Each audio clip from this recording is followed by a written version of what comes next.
Now, as the UK evacuates people from Kabul, there are questions remaining over whether we should be withdrawing our financial support too. In 2019, Afghanistan was the third largest recipient of UK foreign aid, with official development assistance at £292 million.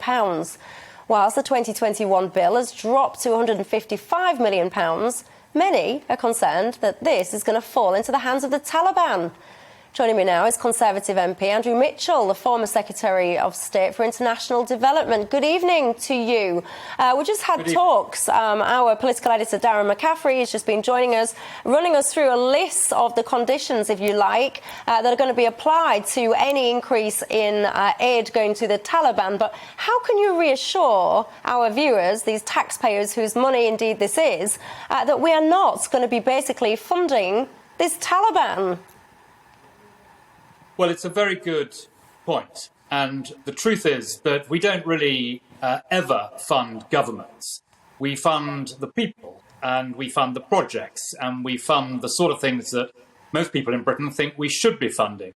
So it would not be a relationship with the Taliban, although, of course, you need the passive acquiescence, if not the active support of the government in any country, if you're going to have any effect. So I have no doubt at all that those responsible for making the decisions will ensure that the money is going to projects and to support the sort of work that Britain has been supporting for the last 20 years, and where very significant gains have been made on the ground. For example, getting girls into schools, supporting the training of teachers, making sure that you build up the capacity for local government and governance to deliver, health clinics in particular, work out in the countryside to help mothers who are expecting births. These are all things which happen on the ground and which, under the completely different arrangements which will now be in operation, we will need to penetrate. But the point is that the British taxpayer can be assured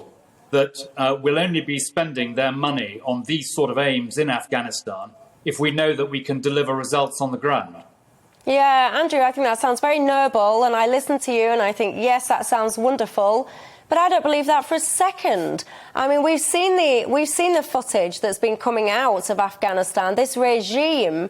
I mean, I don't know how anyone can say we will fund the people, not the government. You know, we hope that the government, yes. I mean, as I'm talking to you, I don't know if you can see the screen, I'm showing some of these imageries of the Taliban now. These are people that have been going door to door, trying to marry off young kids, you know, trying to stop people being educated, to name but just a few things.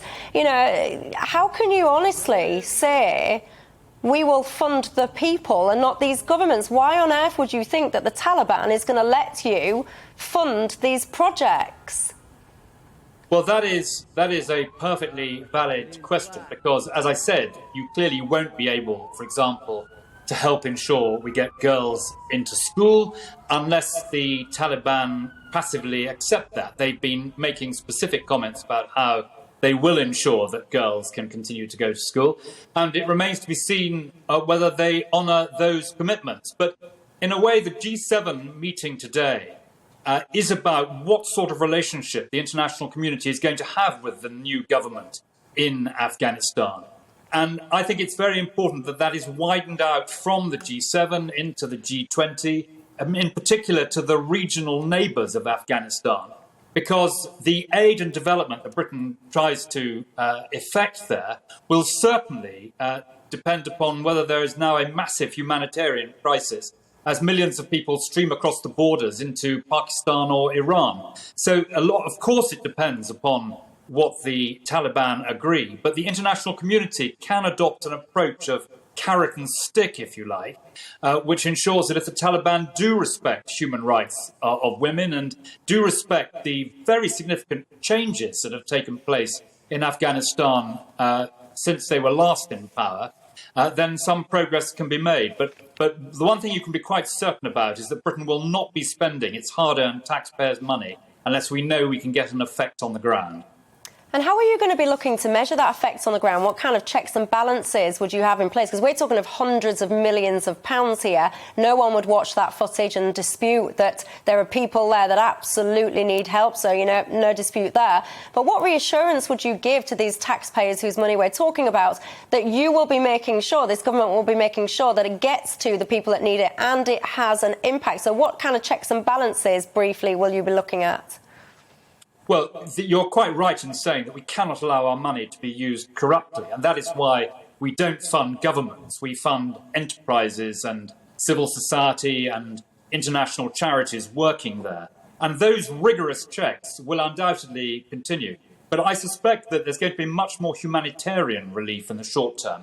That's about feeding people who are starving and dealing with people who've been displaced from their homes, sometimes across borders. And that will be done through the United Nations. And Britain and other G7 countries will be spending their money well if they spend it in that way. OK, Andrew Mitchell, I admire your optimism, if nothing else. Thank you very much for your time.